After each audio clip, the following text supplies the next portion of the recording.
Good morning and welcome to our Friday morning 9 a.m. virtual bird walk. I'm Dottie Head. I'm the Director of Communications with Georgia Audubon, and we're glad you're joining us today. With us today is Adam Betuel, our Director of Conservation, Corina Newsome, our Community Engagement Manager, and Gabe Andrle, our Habitat Conservation Program Manager. Adam is somewhere special this morning. He is down on Merritt Island on Florida scouting for our Central Florida birding hotspots trip, which starts tomorrow. So I'm sure he's going to have some great birds. Before we get started, let me make just a few announcements. On next Friday, January the 22nd, our Georgia Audubon Bird Stories, which is a virtual story hour, is taking place. It's a free event, and they're reading Beauty and the Beak by Deborah Lee Ross. And then on Sunday, next Sunday, January the 24th, we're going to be having our monthly meeting. It's also going to be a virtual event on Audubon's American History with Gregory Nobles. This is going to be a fascinating presentation, and I hope that you all will join us. And finally, February 6th through April 24th, we are partnering with Brickworks Gallery, and we'll be co-hosting the 3 Billion Art exhibit at Hudgens Center for Art and Learning in Gwinnett County. It focuses on the 3 billion birds that have been lost in our lifetime based on the recent study that was published in the journal Science. So it's going to be great. We'll also be doing a virtual tour of that event if you don't feel comfortable traveling or unable to travel to it for our February monthly meeting on February 28th. So as always, I will remind you, we would welcome you to make a donation or join Georgia Audubon if you're not already a member to take advantage of all of our great programming. So let's start off by going to Adam Betuel. So Adam, can you introduce yourself and tell people about where you are? Yeah, good morning, everybody. This is Adam Betuel, and I am on the Black Point Wildlife Drive, which is part of the Merritt Island National Wildlife Refuge. It's probably my favorite birding location ever. I love coming here. I've been lucky enough to have my immediate family in Central Florida since I was a young teenager. So I've been coming down here and pretty much when I got into birds, I got into coming to Merritt Island. So it's one of my favorite spots. And as Dottie mentioned, I'm here scouting for our Central Florida birding weekends. This is a trip we try to offer normally every January, or at least this is the third of the past 4 years, I think, that I've been able to bring a group down. And it's super exciting. In the couple of days that we're going to be down here, we're going to come to Merritt Island. We're going to go down to Kissimmee and the Prairie and Longleaf Pine Stand south of Orlando, and then Lake Apopka. We're easily going to see over 100 species in a day or two of birding, and it's just fantastic. And I'm going to show you some of the excitement I have already. These first two birds are a bit far, but they're cool. So let me see if I can get them in the scope for you. So that bird is far, but if you trust me, it is a peregrine falcon. So I was lucky enough to see it. The road runs right on the other side of those trees, and I saw it on the way in. So it's a juvenile peregrine falcon. This part of Florida, especially in winter, you can get all the falcons. Peregrine, merlin, kestrels are all pretty gettable when we're down here this time of year. And I was joking with my colleagues that I've had peregrines in that exact same stand of trees before. So I always check it out when I'm coming in. So if you do trust me and use your imagination, that is a beautiful peregrine falcon. And then if we scan to the right here, which isn't too far away, there, oh, that might have been it. Nope, there we go. There's a beautiful adult bald eagle on that distance snag. So those birds can't be more than, I don't know, a couple 100 yards from one another. Let's see if I can zoom in anymore. You can kind of make out, oh, there you go. Just gave you a nice, pleasant view there. But yeah, that's a bald eagle. Again, this is another fantastic area for eagles and most other raptors. So red-shouldered, red-tailed. There's been some short-tailed hawks reported recently. It's a fantastic location for some of these predatory birds. But what makes this area really special, in my opinion, is the vast amount of wetlands. Let me see if I can pivot this way now and get a little bit closer for you. So water levels are a little low right now, or at least lower than what I'm used to, which is fine with me because we have tons of shorebirds. So in the little bit I've been here, so right there in the middle, that's looks like a lesser yellowlegs working to the right kind of quickly. And the other birds, the best I can tell from my screen here are, yeah, that's a dunlin behind it. So you have a dunlin in the back, and then a lesser yellowlegs, and then a dunlin in the front, and lots of birds pouring through. And excuse me, I am on a road, so if you see some or hear some car noise in the background, I apologize for that. Hopefully it'll be brief. But yeah, in this first area that I just happened to stop, there's a willet that just flew by. Both yellowlegs, lesser and greater, hundreds and hundreds of least sandpipers, hundreds of dunlin, black-bellied plovers, short-billed dowitcher, and I thought I even had a stilt sandpiper or two, but I didn't get a chance to really look through them all yet. Let me see if I can pivot this way. So excuse me while I move the camera. Try to get some better light for everybody. And as always, if you have any questions or comments, please throw them out there for myself or Corina and Gabe, who you'll see shortly. Sorry, everyone. There's some more yellowlegs showing you their bright yellow legs. So those are kind of tricky. So lesser and greater are very similar. If they happen to be next to each other, then that's nice and easy. But if not, you're kind of looking at the overall kind of girth or size of the bird and the beak shape. It's kind of like hairy and downy woodpeckers, if you're familiar with those, where you can kind of imagine taking their beak off and comparing it to the width of their head. And greater yellowlegs have a beak that's much, much larger than their head. Normally, it's a bit upturned. Those look like lessers, if I had to guess. One thing that really helps, as with most birding challenges, is if you know their vocalizations. And the yellowlegs are pretty loud, so they kind of give a series of toot calls that can help separate those two. Looks like we got some bigger shorebirds right here. Those are willets. Let's see if there we go. So in Georgia, we kind of have a really cool setup. I'm sure in parts of Florida as well. We get both eastern and western willets. And so what I'm talking about is we have a bird that breeds in our coastal salt marshes, and those are the eastern willets. But they completely leave our area during migration. And then these western birds, which breed out in the Great Salt Lake and other parts in the prairies and Mountain West, they come to the east for the winter, and they're drabber, especially when they get here in the wintertime. These birds differ in their vocalizations slightly. There's been lots of discussion about whether or not they're actually two different species because they have completely separate breeding locations or breeding ranges. Their calls are different. Their plumage is a little different. It's not, overwhelming, but there is a difference if you see them next to each other. But yeah, in the winter months, all of the willets in the southeast should be the western willets here for the winter.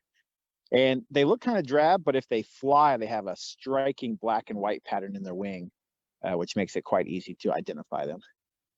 So let's scan this way. I'll show you a few more before trying to get to a new location. So there's a non-shorebird. That is a tri-colored heron. See if I can zoom in a little bit for you all. There we go.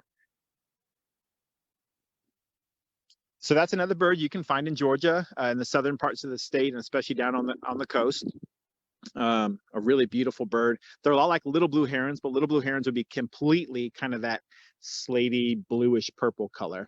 I'm going to try something here. We'll see if this works or not. Try to get fancy with my scope action. Probably means I'm just going to show you the sky. There have been, come on, lots and lots. I kind of showed you a blur of one.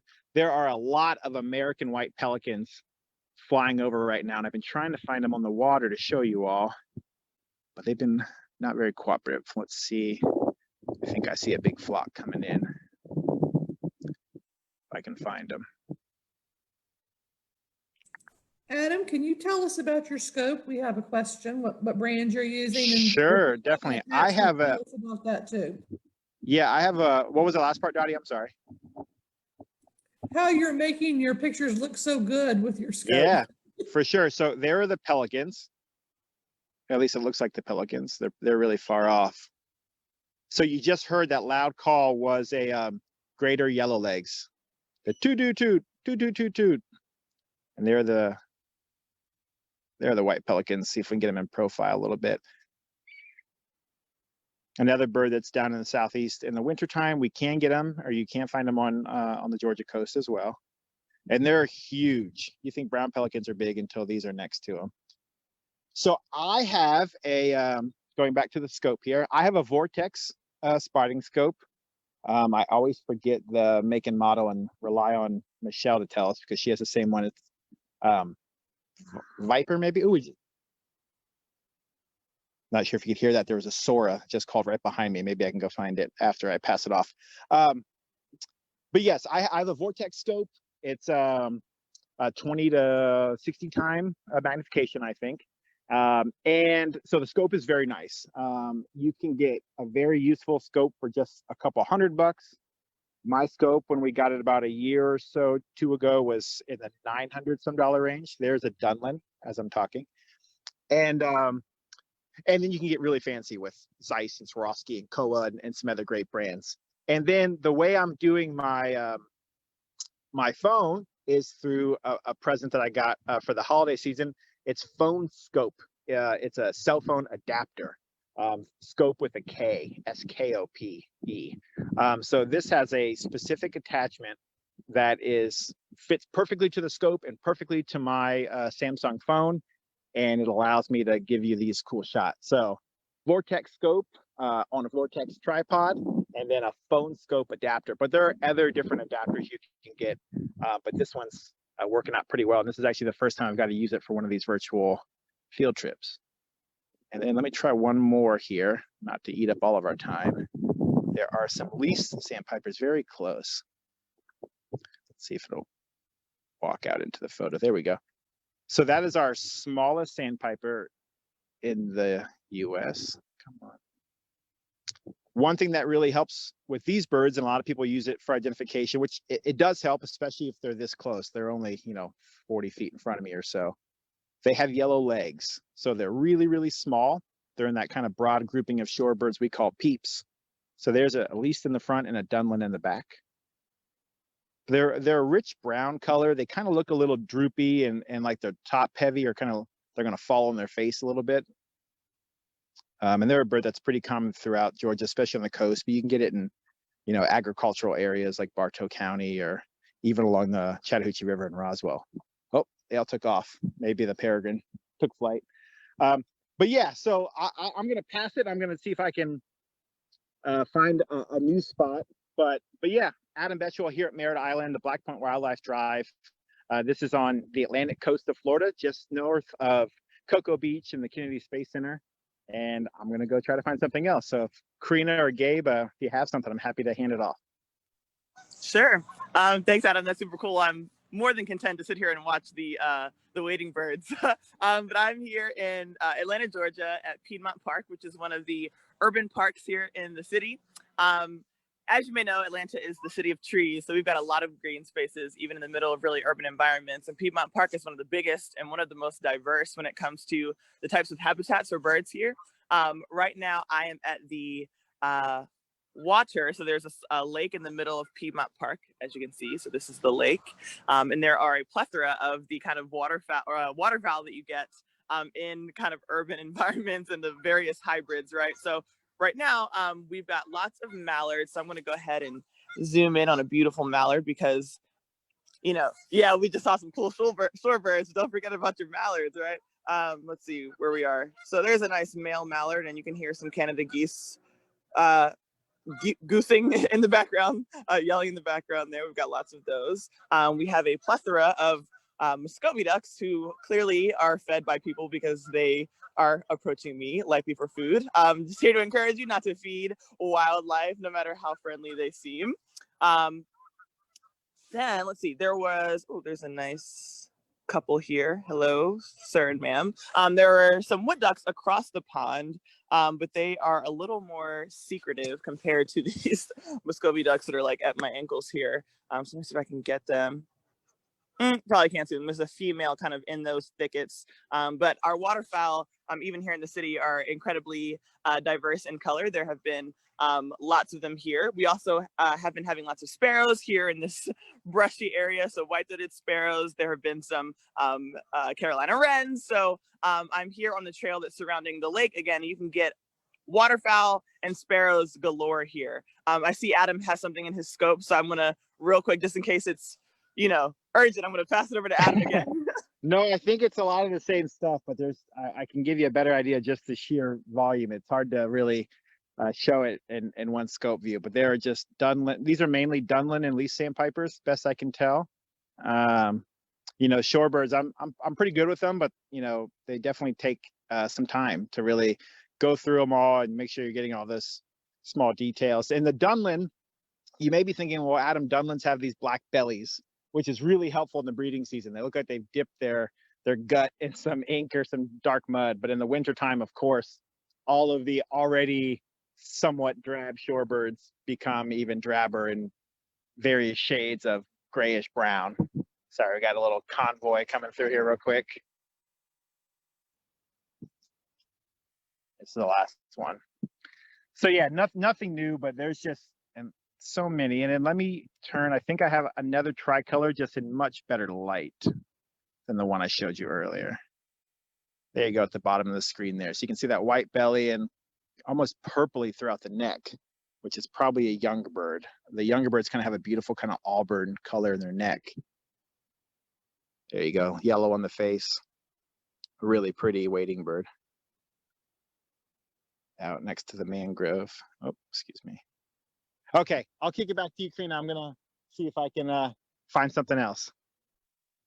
Yeah, so the birds that I just showed you, the Canada geese, mallards, and wood ducks are pretty much the I think it's red-tailed hawk. Oh, there's a dog. Sorry, excuse me. There's a red-tailed hawk just landed in the tree.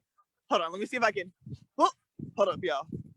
So the really cool thing around this lake, we get like a ton of red-tailed hawks that perch here, especially young ones. And here at Piedmont Park, the thing that I love is so you can get the waterfowl in the water.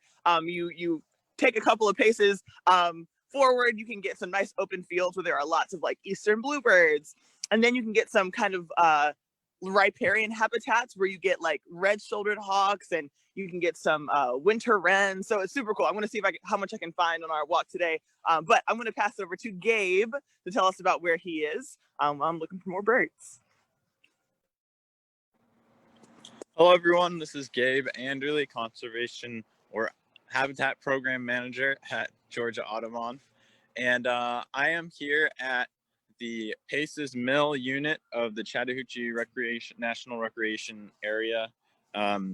And so you can see there's the Paces Mill, one of the signs, and it does have river access. So there's a boat ramp right here.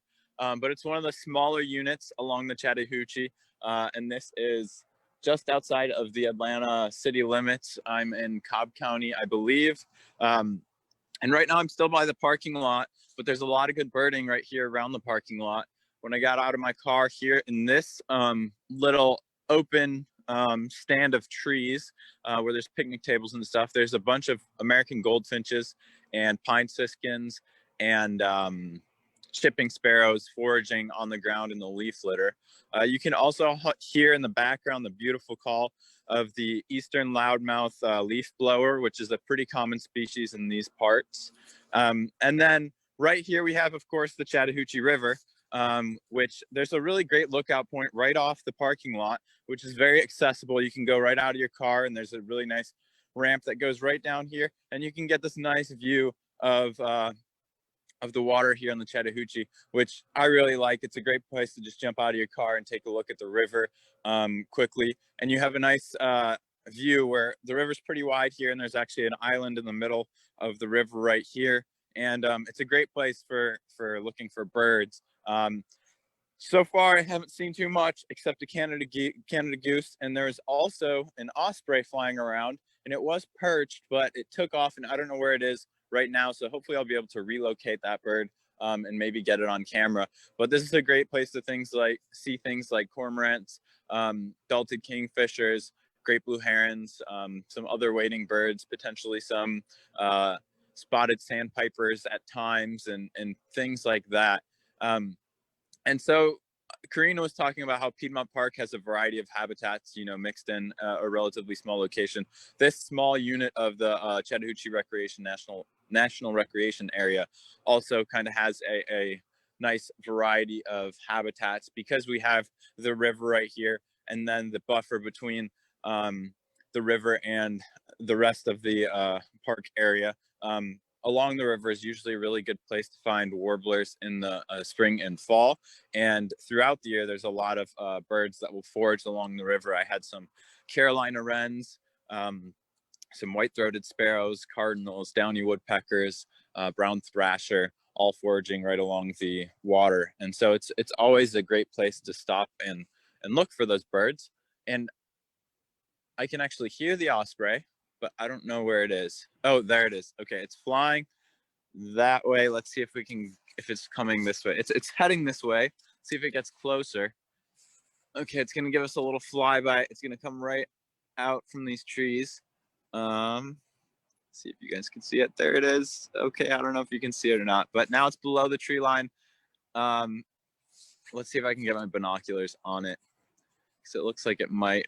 Okay, now it's banking and turning back this way, coming a little closer. But ospreys have, well, you can see beyond the trees there. Anyway, now he's behind the trees, and I think it might have perched somewhere over there, so I might be able to go find it. But ospreys are really pretty large compared to a lot of other raptors that we have around here. And I don't think a lot of people will realize that right away, but they really have a pretty large wingspan, and that really helps them when they're diving into the water to grab fish. They really have to use a lot of power to lift themselves, hoist themselves out of the water once they've gone down. So they have pretty large wingspan, and they're some of my favorite birds to watch, just because they're so elegant, and it's cool to see a big bird hanging out near water. But I'm gonna try and get closer to this osprey and see if I can get on camera. If one of you guys have something in your view, feel free to jump in. And I can take it, Gabe. So again, this is Adam Betuel down in on Merritt Island in eastern central Florida, and I have some good ducks here. So I have some northern shovelers. You can see the males with that beautiful kind of rusty orange patch on the side. The females a bit more brown, and if they give us a good profile view, you can see that real huge, wide beak that they have, which is how they get their name for there you go, for a shoveler. I actually had a couple other cool ducks which are so close I don't think I can get them in the scope, but some hooded mergansers and a single male redhead, which is a really cool duck. But yeah, so northern shovelers here. I'm going to quickly pan over to the left here. I have some other ducks and duck-like birds. So right there we have a common gallinule. If you have an older field guide, it might be called a common moorhen. And right next to it is a pied-billed grebe in the water. And then back on the shore there, you can see two more common gallinule and a female blue-winged teal. Ooh, I don't know if I can get this quick enough. Sorry. There are two birds flying away. Oh no. Bummer. Well, if they stop, there are, sorry, we'll give up on those. Two reddish egrets. And again, I apologize for the quick moving here. Two reddish egrets, which are just a stunning wading bird that are down mainly along the Florida and Gulf Coast. We do get them in Georgia in small numbers, typically out on our barrier islands. Sometimes on St. Simon's you can find them. And then here come my diving ducks, which I was talking about earlier. Let's see if I can zoom back a little bit. So first of all, we have some beautiful hooded mergansers. There's the male with the black and white on the head there, and the females. And then here comes the redhead duck, the last one in the chain right there. Try to keep up with it. A male redhead. So they're similar kind of to a canvasback. They both have that reddish head, the males do. Canvasbacks are paler. They have a different slope and kind of look of their beak. Canvasbacks almost look like the beak is part of their head, where redhead looks like the beak is kind of just plopped on the front with Play-Doh or something, but a really beautiful duck.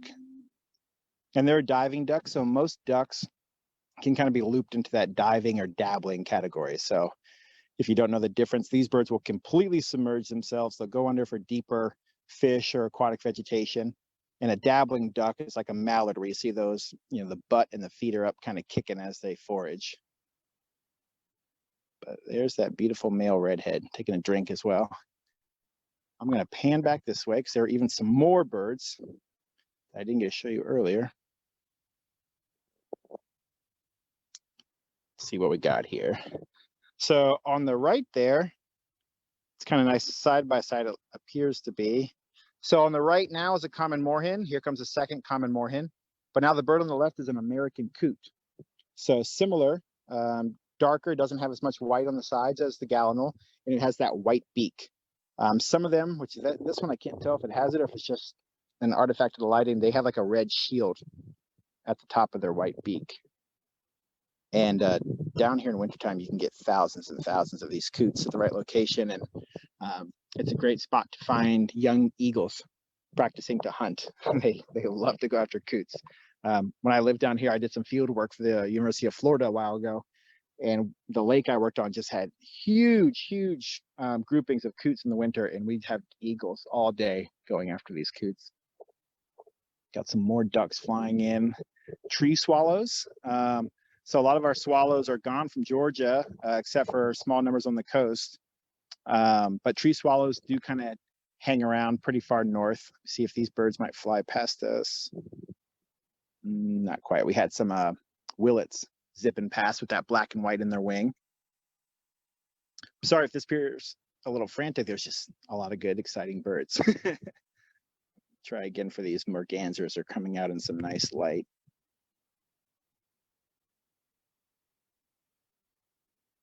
The problem with mergansers and things like that is they're diving ducks, so they do completely disappear, and you gotta have to guess where they're gonna come back up. And then again, hanging out with them is our lone redhead friend.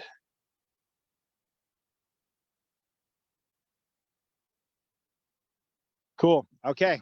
I will kick it to, actually, let's check these guys real quick, and then I think I'll kick it back to Corina and try to drive up. The Merritt Island and the Black Point Wildlife Drive where I am is just this extensive wetland habitat. There are different pools. Some are salt, some are fresh. Many of them are brackish. And depending on the depths and what type of water, you can get a completely different assemblage of birds. You know, the first pool I showed you, if you're here at the beginning, was loaded with shorebirds. Actually, the lighting's not very good, but I'll swing around and show you because they're all going to be silhouetted, but there are just great numbers of shorebirds. And actually, even with the silhouette on the right there, up close, the chunkier birds that are eating like a sewing machine. They're really going fast up and down. Those are dowitchers. I was looking at them earlier, and they look like there could be some long-billed dowitchers in there, but there might be long and short-billed. That's one of the toughest identification challenges in the United States, especially if they're backlit and we're looking through a cell phone. But structurally, long-billed dowitchers are very kind of humpback look. They almost look like they've swallowed a grapefruit, is what many people say. And then the closer bird, you can actually see that droopy beak. Those are dunlin. So you have dowitcher species of some sort and some dunlin in there, but there are just great numbers of shorebirds out here, and I could spend all day showing you all these little brown and gray jobs. So this is just such a rich biodiverse place in general, but especially in regards to birds. So I'm going to kick it to Corina, and I'm going to try to pull up to the next pond and see if I can find something new to show you. All right. Thanks so much, Adam. That's very cool. I'm going to show you all. Let's see. Make sure I have it here in the binoculars. Again, some of our more common but absolutely stunning birds. See if we can get them here. So see that bright red bird? That is a northern cardinal, and there's a female that's a little more well blended in the vicinity. You can hear, if you're loud enough, you might be able to hear the blue jays that are calling in the background. There go the cardinals again. Dottie's background, if you noticed this morning. So again, my name is Corina. I'm at Piedmont Park in Atlanta, Georgia. And I remember there being a really fun comic about cardinals. You know, people, they see a flash of red and they think it's one thing, and they're like, oh, it's just a cardinal. And then the cardinal travels somewhere west to where people don't really have northern cardinals, and everyone is just obsessed. So I always, encourage folks to appreciate our beautiful native, common native birds that we've got here, wherever you are, whether you're in Georgia or around the country. Now, remember I mentioned those red-tailed hawks that tend to like sit around this lake? there are two, and there's a little bit of bird drama. I'm not entirely sure what's going on. They're a little too far away for me to get in the binoculars and for you to be able to see with any clarity. But again, so many good birds when you come around this lake. I want to real quick, so when we kind of go back around, if we could describe the accessibility of the place where we are. So here at Piedmont Park, there are a lot of paved pathways. Like pretty much all the pathways are paved. So this is kind of like the paved pathway that winds through the entire park. Then there's a pathway that kind of comes down to the water. As you can see, it's pretty muddy. It's like made of dirt. So if there's been rain, like even in the past like month or so, this is going to be almost impassable if you are a wheelchair user. Even though they have ramps that connect you from the paved path to the dirt path, there's a little bit of a gap in accessibility there. So just one thing to keep in mind. But the rest of the paths in Piedmont Park are paved. There is almost no incline on those paths. And there are a plethora of benches throughout the park and across the trails and on the paths as you move through the park. So there are places to stop and take a seat if you'd like to. There is also parking on various sides of the park that have handicap parking that are large spaces, so that if your vehicle has a ramp, that ramp can extend out without hitting the car next to you. So there is good parking as well. For now, let's see. We've got more of our, there's Eastern Phoebe doing the tail bob they usually do when they are looking for food. So let me see if I can, oh, no, it's tuffed titmouse, excuse me. From afar, it looked like an Eastern Phoebe. Let me see if I can get it in the binoculars for you. They're basically invisible. Okay, you'll have to take my word for it. There are some beautiful tufted titmice over in the distance. We've also got our, as I was about to say, ducks and other waterfowl over here. Let's see if I can turn it around. Turn it around. All right. Here we go. So lots of wood ducks, Canada geese, and then these Muscovy ducks, which are non-native. Muscovy ducks are actually native to South America and at most north, like South Texas. But the variety that you usually see up here, you can see the water is a little green. That's okay. The variety that you usually see up here is our domesticated ducks. And again, please do not feed the wildlife, as satisfying as it may feel at times. I definitely encourage you to let the wildlife feed themselves. There is plenty for them to eat. But I'll pass it, Gabe, to you to see if you've got anything going on where you are. Hey everyone, this is Gabe Andrle out at Pace's Mill, a smaller unit of the Chattahoochee National Recreation Area just outside of Atlanta along the Chattahoochee River. And I just have, well, actually, right across the river, there's a whole bunch of piles of sticks, and I'm still near the parking lot. So the parking lot's right there, and I just came over here. And yeah, there's a whole bunch of fallen trees and stuff from where the river is kind of eating away this small little island that's in the center of the river. And these fallen sticks and logs are a great place to look for birds. And I mentioned the osprey earlier, and I have another bird who loves fish, and it's the belted kingfisher. And even if I put my binoculars up to my camera, it's just gonna look like a tiny speck, but it's a male kingfisher, and you can pretty easily differentiate the males and the females, because the females have a beautiful orange coloration on them as well, and the males are just that blue and white color. And so this male's sitting out on one of the sticks kind of on the periphery of that island, and he's actually hunting. It's pretty cool to watch him dive into the water to try and catch some of the fish. But that's always a great bird, and it's a pretty reliable bird here at this location. Now, when thinking about accessibility here at this location, it has a lot of great birding, like I mentioned, right around the parking lot. And the parking lot is really large, and there's a lot of parking and a lot of places to pull off. You can see there's a roundabout right here that is nice. And then just off the parking lot there's some dumpsters over there. There is a tiny little boardwalk that goes out and gives you a really nice view of the river. There is about a 4-inch lip to get onto that boardwalk. It's not completely flush with the ground. So if you have any difficulty getting over something like that, that's something you want to keep in mind just for that particular boardwalk. And then from here, you have a nice open view of this power line cut, which brings you a lot of nice variety of birds. And off of this parking lot, there's a trail then that is paved, and that trail goes and takes you along the Chattahoochee all the way over to the West Palisades unit of the Chattahoochee National Recreation Area. So yeah, for the most part, there's a lot of good pavement. There are some trails that go off of this main paved pathway, and those ones are going to be mostly dirt and a lot smaller. But this pathway is really nice, and like I said, it takes you all along the river, and it actually connects to another trail called the Rottenwood Creek or Rottenwood Stream Trail or something like that. And that trail is a lot hillier, but it is paved as well, and it kind of goes along a creek and through some more forested habitat. And so, yeah, like I said, great birding right here in the parking lot. And I'm going to keep walking along this edge and kind of go up into that area by the in the power line cut to see if I can get some sparrows and some grassland birds or birds along this edge, because birding along edges is a great place to bird because there's a lot of bird activity and it's easier to see birds in many cases. So Adam, if you want to talk about accessibility down at Merritt Island, that would be great. Yeah, and as I'm talking, you can look at an osprey. I know Gabe said he had one where he was. I have one being maybe a bit more cooperative up on this post.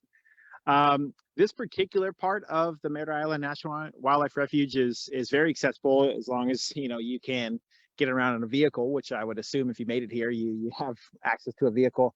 It's pretty much just birding from your car. There are some short trails, most of them kind of being a gravelly trail or hard earth. They're flat, as most things are down here in Florida. So I think it would be pretty accessible. Other parts of the refuge, definitely less so. It's more of a soft earth, sometimes sandy area. There aren't well maintained kind of boardwalks or hard surfaces. So it's mainly just kind of the ground at those spots. But this particular location, I would assume, would be great because you can bird from your vehicle. There's nothing really obstructing your view, except for the mangrove sometimes can be difficult to see over. So we are looking at an osprey here. I couldn't get, the bird didn't stick around, but I had a black skimmer foraging over the pond right below here, which I'll show you, but it kind of took off. Let me see. This is probably not going to work, but there are just amazing numbers of white pelicans flying over. I just can't find them on the water yet. Probably as soon as we're done with our field trip this morning, I'll find 100 of them sitting down somewhere. We have some more ducks, more hooded mergansers. There are some more northern shovelers. And if you were with us just a couple minutes ago, I was talking about the action of dabbling. You can see them dabbling, so their butts are up in the air, their feet are kicking, and they're going for that submerged vegetation. It's not too far below the surface. Let me pivot to the right here. We had some more ducks in the back, and there is a little blue heron. A nice adult. It's got that complete bluish purple color. There you go. It's going for some breakfast. The young of these birds are solid white. They look a lot like snowy egrets or cattle egrets, so they're easy to confuse the first few months, or actually for these birds, their first year of their life. Ooh, what was that in the background? Sorry, can't tell what that is. It might be an anhinga. Nope, cormorant. There we go. Double-crested cormorant. That was kind of cool. So the water is probably pretty shallow there, the way it's foraging. And that's the default cormorant for the eastern U.S., at least the southern parts of it. There is a great cormorant you can get up in the mid-Atlantic to the northeast, and occasionally come down to Florida and Georgia, as well as the neotropic cormorant, which you can get in parts of the West and Texas, and then down throughout most of Latin America. In the same pond, I had a few bufflehead. I'm not sure if I can find them for you. There's a different diving duck. Oh, sorry, pied-billed grebe. There we go.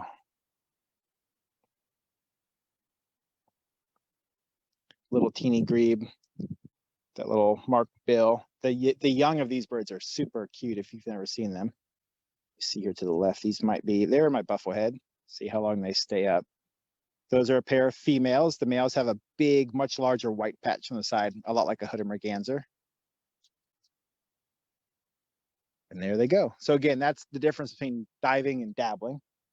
You probably can't hear it, but I have a couple angry common yellow throats around me right now. A bird that does overwinter in small numbers in the Atlanta area and then much larger numbers in South Georgia.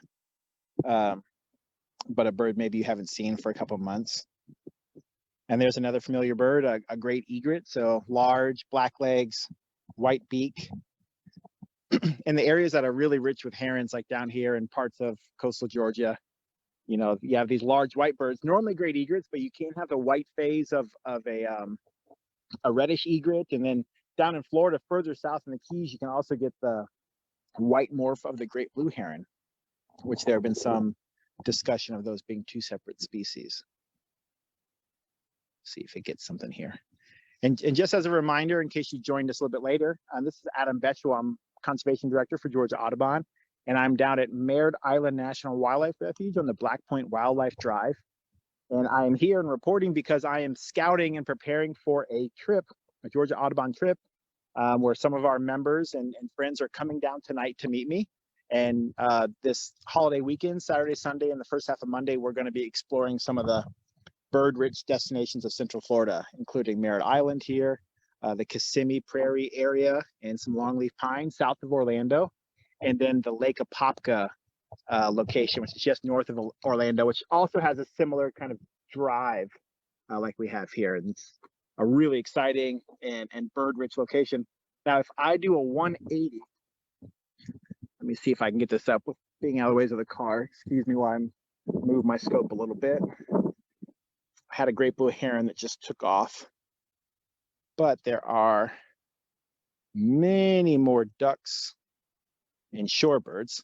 If you see a red duck, yell at us or put a comment.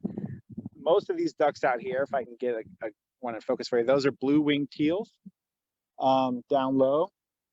But there has been a single cinnamon teal that's been hanging out here for a couple months. And there are a rare but somewhat common vagrant bird from out west down here in this part of Florida. So I'm going to get a little bit better focus for you. And so I'm hoping to find it today. But as you can see, especially in the background there are a lot of ducks here. And so it's that needle in the haystack. Luckily, this one's nice and, you know, kind of a bright red color. So it should stick out if I find it, but who knows? There's a tricolored heron foraging. And I know it's always hard to pick up any sounds, but you might hear a really loud noise here periodically. It's a boat-tailed grackle. So a bird that is really common if you're watching from the coastal part of Georgia right now, but if you do most of your bird watching in Atlanta or Macon or other parts of the state, it's a hard bird to find. But yeah, go down to the coast and you can find it on any of our great barrier islands. But yeah, I'll go ahead and reposition, see if I can show you all something else. Corina, Gabe, do you have anything else right now? So I was just surrounded by a bunch of white-breasted nuthatches and downy woodpeckers, and they all flew off just as you were passing it off, which seems to be the, you know, happen frequently. But white-breasted nuthatches are probably one of the most common nuthatches we'd have down here, those along with the brown-headed nuthatches, and then downy woodpeckers are probably one of our most common woodpeckers here in Georgia. But they were right up close too. They're very cool. Nuthatches will kind of take seeds and nuts and kind of stuff them under the barks of trees, and then you'll see downy woodpeckers kind of banging at trees, oftentimes to retrieve things like insects. Oh my gosh! So there is a downy woodpecker and a red-bellied woodpecker, and there's drama. Hold on, let me see if I can get it in the. Dude, okay, hold on. You hear that? That is like a downy woodpecker, very unhappy with the presence of a red belly. Hold on. And they are like trying to, okay, here we go, kind of mob it. Let's see, there we go. Okay. Oh, come on, Corina. All right, so there's the red belly. And then there are downy woodpeckers, very displeased. You hear that? Oh my gosh. I have never seen really interaction between woodpecker species outside, like kind of in the wild. I've seen it on bird feeders, but not very much in the wild. Oh man. Yeah, okay, so now the downy woodpecker has landed on this kind of snag here. Okay, they took off. Man, I really love seeing just a little bit of bird drama. So today we've had some red-tailed hawks interacting, and then some red belly woodpeckers and downy woodpeckers. And you can still, if you listen closely, they're loud enough that those are two downy woodpeckers that were chasing off the red belly woodpecker. Oh, that was so cool. That was so cool. Okay, so right now, hold on, let me see if I can get this one in the binoculars. There's another downy woodpecker. My goodness.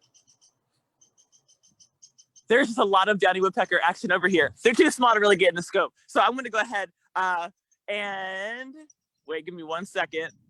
Yeah, okay. I'm gonna go ahead and pass it back over to Gabe to describe what he's seeing where he is. Well, I'm not seeing too many birds right now, or even hearing many. So I'm going to take the opportunity to talk about some of the plants that I'm seeing, because plants are awesome and they're so important when it comes to creating awesome habitat for birds. But there's this fallen limb on the ground, so I thought it'd be a cool opportunity to point out a plant that I really love, and it's this fern right here, which often grows high up in the canopy on trees, and sometimes it'll grow along the ground on rocks and stuff as well. But this is resurrection fern. It's a really cool native fern that climbs up trees, and yeah, oftentimes you'll find it up in the canopy, and certain times of the year when it hasn't gotten much rain or it's a lot drier, it'll all look like it's crumbled up and dead, but as soon as it gets a little moisture, a little water, it'll perk up and create this beautiful green look to the trees. And you can actually see that I think through the entire state, definitely down on the coast. It's very common in a lot of the live oaks and things like that. And here in Atlanta, it's very prevalent, especially on mature trees. You might not see it super commonly in younger trees. But resurrection fern is a cool plant. And then the other thing about birding along the Chattahoochee River is there are a lot of great trees in the Chattahoochee River National Recreation Area. So in this particular stretch, there's not a lot of mature trees, but as soon as I get to the West Palisades unit, there will be a lot of nice mature trees. And in particular, there's a nice variety of oaks that can be found there. And I'm not super good with all of my oaks, but there are definitely a lot of species of oaks that you can find there that you can't find in other parts of a lot of our urban areas. But, you know, we have right now, you know, it's tough to identify a lot of these trees by their leaves, except if you're an American beech who holds on to its leaves, usually until they start pushing out for their new leaves in the spring to grow out. And so if you have a tree that still has its leaves and it's like this nice, beautiful orangey yellow color, it's probably an American beech tree. But yeah, we have our loblolly pine trees. We have right here along the river, there's a lot of river birch, which is a great place to look for warblers in the spring and the fall. You can see the river birch has like this really exfoliating bark, and it's great for birds to be foraging on. They go around here and they look underneath these little pieces of exfoliating bark to find insects. We do have a lot of non-native invasives out here too. Here's Elaeagnus, also known as thorny olive, and it has a pretty distinct look, especially this time of year. It has these evergreen leaves, but it just looks very unkept, and it looks like somebody has a bad haircut with a bunch of little hairs sticking out. They have these long shoots that come out of the Elaeagnus. It also has these thorns, and the bottom side of the leaves are kind of silvery. It's a bad non-native invasive plant because it spreads and it pushes out native plants. And it's definitely a plant you want out of your landscape if you do have it in your landscape. You can see we also have our old friend English ivy growing up some of these trees. English ivy is another non-native invasive that we focus a lot of our restoration work on removing and set in many places. If you have it in your backyard, you can trim it off the trees and start to pull it out. It's pretty easy to pull out, but it's definitely something that has to be done over time because it spreads relatively quickly. So yeah, always be paying attention to some of the trees and plants that are around you when you're out birding, because they can give you hints as to what birds might be around, and the more connections you can make in your mind about what's going on with the ecology, that's gonna only enrich your birding. So yeah, I'm gonna keep walking this way towards the Western Palisades unit of the Chattahoochee National Recreation Area, this is right along the river. So if I get any interesting birds along the river, I'll let you know. Here's an eastern phoebe that just flew in front of me, bobbing its tail, as Corina mentioned, like they like to do. But yeah, I'll pass it on to any of you guys if you have stuff going on by you. I'll try to go real quick. I'm going to have to move because I keep blocking these cars. But I had a beautiful green-winged teal. The lighting wasn't doing it. There it is. It's the closest duck in between those shorebirds. So it's got its beak in the head. You can kind of make out that kind of greenish and browny head.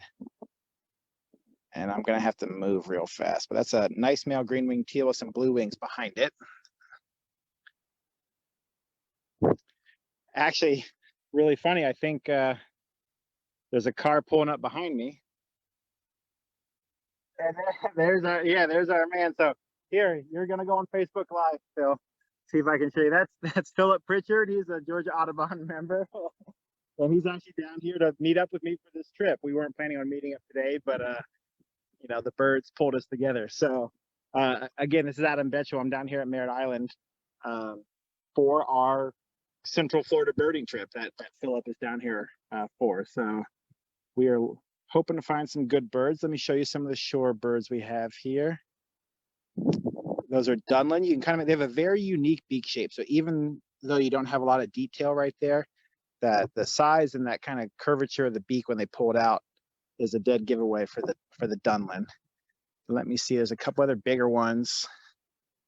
Looks like maybe some yellow legs. Just heard a greater yellow legs. Oh, and there's another one of these reddish egrets that are flying over, but I don't think, we'll see if it stops. But there's some more willets, kind of the somewhat muted but larger shorebirds. Straight beak, and they're really quite big. So they're about to walk up to some of these Dunlin, and you'll see how much bigger they are. There you go. There's a nice comparison. And the Dunlin make the leaf sandpipers look small. So if you're lucky enough to get a mixed flock like this, it really helps with your identification. I'll go back here one more time, see what ducks we have. Most of these back here, there's that green-winged teal at the very front, closest to the mud, and then a whole bunch of blue wings behind it. And the males have that kind of white crescent on the front of their face. All right, I'm gonna move one more time. Oh yeah? Yeah. All right, let's try one more time. Again, I think I mentioned if you were here earlier, there's been a cinnamon teal, a beautiful male, somewhere out here mixed in with all these blue wings, as well as a blue-winged cinnamon teal hybrid. So hopefully I'll be able to find that later and submit some photos, and maybe we'll have it on the Georgia Audubon Facebook page.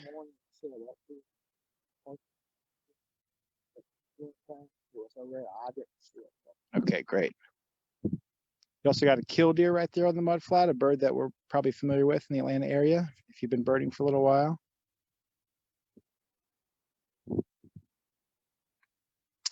But yeah, this is just an awesome spot any time of year, but especially in winter, because you can get shorebirds in good numbers, as you've seen, lots and lots of ducks, many wading birds and raptors.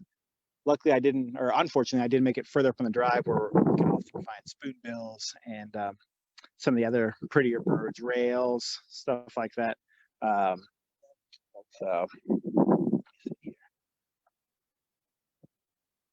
yeah, Corina, Gabe, do you have anything else last second? And I'll see if I can get one more good look for us, something different. Sure, sure. So right now I'm about to head down. There was an engagement photo shoot that I did not want to interrupt at one of the usual spots around the lake that I like to look at the waterfowl. But again, my name is Corina. I'm the Community Engagement Manager with Georgia Audubon. I'm here at Piedmont Park in Atlanta, Georgia. And I've kind of been hanging around the front entrance near, I guess it's near Willie's restaurant and near Piedmont Road here in Atlanta. And here at the lake, which I'm going to turn around and show you, as I've been describing, there are lots of waterfowl, many domestic ducks, particularly Muscovy ducks, and sometimes some domestic mallards. But along the edges of the water, you can get all kinds of species. Oftentimes there will be red-tailed hawks and great blue herons perched or wading around the bottom. Last week I had a double-crested cormorant here also. You can also get a lot of those birds that like to kind of hunt for insects along the edge, like eastern phoebes. You get lots of nuthatches on the trees over here. But as much as we don't want Muscovy ducks to be here, they truly are stunning birds, right? I mean, look at this. I'm just going to kind of take advantage of the fact that they are not too afraid and kind of get close to the edge here. But we've got some, let's see, I saw some wood ducks made a closer appearance. And so I wanted to see if I can get a better view of them, but it's looking like not so much. But you can see some male on male kind of aggression here among the Muscovy ducks. They can tend to be quite loud when they're interacting with each other. Now, I won't speculate about exactly what this behavior is, but it's possible that it's some kind of competitive behavior as it relates to female Muscovy ducks in the area. Then we've got some beautiful Canada geese. Canada geese as a species are can be migratory, but we also have some populations that stay here in Georgia year round. Adam, I see that you have an anhinga, so I'm going to let you take that because those are beautiful birds and everyone should see those. I don't know if you heard me. No. Yes, oh, there we go. Sorry. Yep. So yeah, there's a nice anhinga hanging out. You can see a lot like cormorants, but their beak is a little bit different shaped and they have more white on their upper wings there. But like the cormorants, they're diving birds. Some of the nickname of them is a snake bird because their whole body can kind of be submerged in the water and their long pointy neck and beak will poke up kind of like a snake coming out. And so they'll sit up and dry oftentimes after they do a nice foraging event. And they're a pretty common bird down here throughout Florida, any good wetland habitat. And again, another bird, a lot of the birds that are down here you can find on coastal Georgia or some of the barrier islands as well. So it's a really cool bird and a very unique shape. They're kind of easy to pick out when they're soaring overhead. Then let me just see. It's like we're almost up to the top of the hour. I'll see if there's any other cool birds. I see some ducks down here.